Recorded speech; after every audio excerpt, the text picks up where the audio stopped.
오늘은 2017년 2월 5일 일요일. 그냥 이상하게 아무것도 하기가 싫다. 내 유튜브를 보면 지금 구독자 수는 547명이고 이제 17,000 조회수짜리도 있고 14,000 조회수짜리도 있고, 그냥 지금 와서 갑자기 조금 무서운 생각도 들어.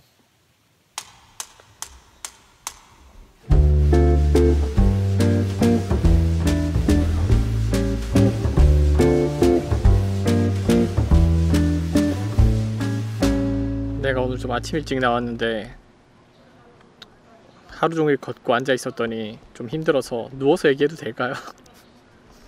Oh shit, why? 근데 이렇게 얘기했다가 내 얼굴이 나갈 것 같아서 반대로 누우면은 햇빛이 좀 안 들 것 같은데. 아, 좋다. That's really nice, don't you think so? 그냥 해와에 오게 된 얘기부터 하면 될 것 같아요. 거기서부터 시작할까요? 사실 지금은 아날로그 시계를 차고 있지만 내가 처음으로 일한 직장이 스타트업 회사였어요. 웨어러블 손목시계를 만드는 우리나라 회사였고, 왜 정직원 안 하려 그러냐, 그래서 나 유튜브에 관심이 있어서 해보고 싶어요. 그러면은 회사에 와서 해라. 저기 그거는 아니잖아요. 나서 해화에 왔는데, 해화에 왔죠.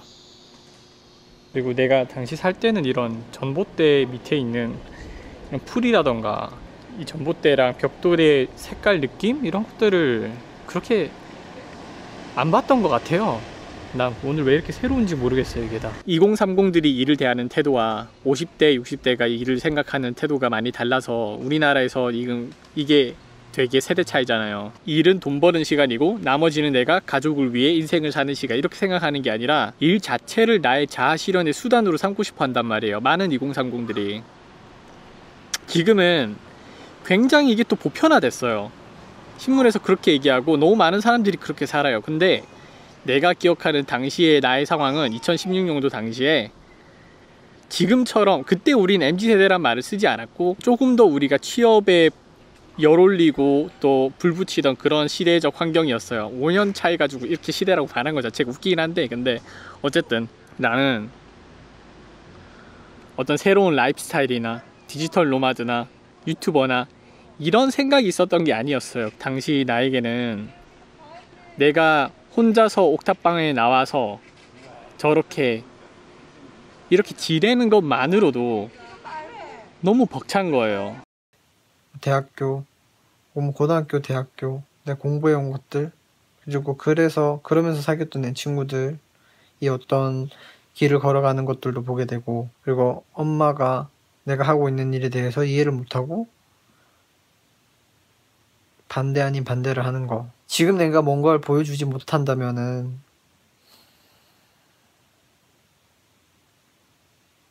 내가 다시 이런 도전할 명분이 있을까?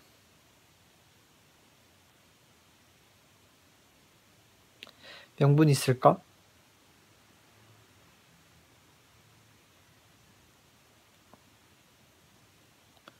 그래서 지금 반드시 성공해야 된다는 그런, 뭔가 보여줘야 된다는, 내가 앞으로 해야 되는 일이 너무너무 중요해서, 그래서 손을 대는 게 것조차 좀 긴장되고 부담스러운 것 같아.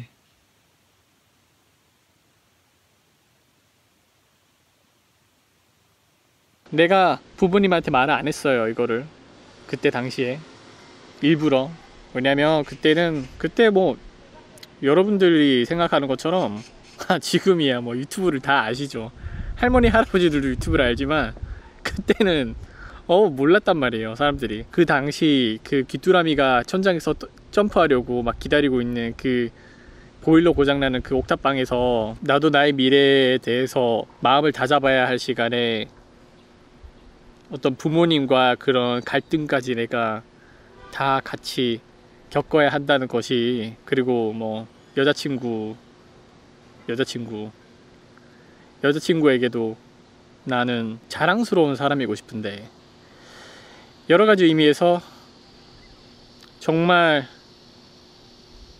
멘탈이 무너지기 직전이었던 것 같아요. 그래서 굉장히 무서웠고, 내가 너무 무서웠던 나머지 당시 나에게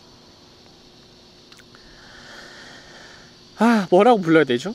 미션이라고 해야 되나? 나는 그냥 내가 나일 수 있으면 좋겠다 생각했어요. 내가 좋아하는 일을, 이 일을 해보는 건 차치하고, 그것까지는 바라지 않고, 왜 내가 나이고 싶은데, 이게 내가 나이고 싶은 모습인데 왜 이걸 못하게 할까? 왜 이것 때문에 나는 눈치를 봐야 할까? 약간 그게, 거기에 대한 울분과 화가 막 치밀어 오르기 시작한 거예요. 그래서 그때 옥탑방 당시에 나는 내가 무섭고 화가 났던 만큼 겉으로 그것을 바깥으로 표출을 많이 하기 시작했는데, 그것을 이제 영상에서 여러분들에게 뭔가 강하게 어필하듯이 나의 주장과 생각들을 이야기했고, 제가 저만의 일을 시작하고 나서 바뀐 게 또 하나가 있어요. 그게 뭐냐면, 운동을 하게 됐는데, 전에도 운동을 이렇게 꾸준히 한 적은 있었지만 그 전에는 뭔가 이제 가꾸기 위한 수단으로 운동을 하고 그러는 경우가 다였는데, 지금은 하고 싶어서 하게 되는 게 신기해요. 이게 정말 내가 더 생산적이고 싶어서, 내가 더 열심히 일하고 싶어서. 근데 누가 정말 이제 어떤 해야 돼서 하는 일을 굳이 더 잘하고 열심히 하기 위해서 운동을 하겠어요? 체력을 기르기 위해서. 그 친구가 하는 말에 굉장히 많이 동의도 해요. 동의도 해요. 근데 이제 그런 이야기는 내가 여러분들에게 당시에 충분히 들려드렸지만, 내가 여러분들에게 해주지 않은 얘기는, 그래서 그렇게 한국에서 내가 하고 싶은 거 하면서 잘 사는 모습을 보여주겠다고 말했던 나는 그것에 대해 얼마나 잘 살고 있고, 그리고 만족하고 있으며, 뭐 그걸 넘어서 그 주제에 대해서 어떻게 생각하고 있나 지금은, 그리고 나의 결론은 무엇인가, 그것을 여러분들에게 알려주는 거 없이 에일리언으로 넘어갔던 것 같아요.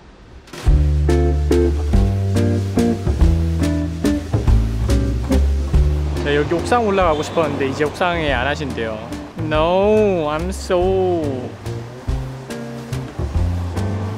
너무 올라가고 싶다. 돌아가기 전에 저기 앉아보고 싶었는데, 해 지는 거 보면서. 어떡하지? 그렇다고 뭐 내가 살던 데 옥상에 가버릴 순 없잖아. 남의 집인데. That's crazy, Mickey. 나한테 지금 생각난 또 다른 옥상이 있어요. 거기로 가봐요. 지금 이사를 했어. 이사를 했는데 옥탑방에 이틀째야. 오늘 자는 두 번째 날인데, 집 자체는 너무 좋아. 집 자체는 너무 좋은데 뭔가 마음이 먹먹하고 답답한 건,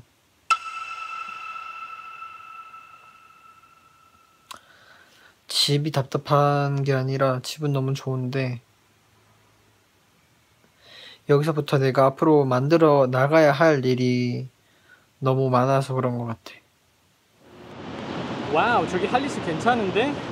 시간이 지나면서 이런저런 친구들도 많이 사귀고 이런저런 회사랑도 일해보고 채널이 성장하는 동안 까먹었어요. 아니, 나 오히려 지금은 있잖아요, 솔직하게 오히려 좀 반대인 것 같아요.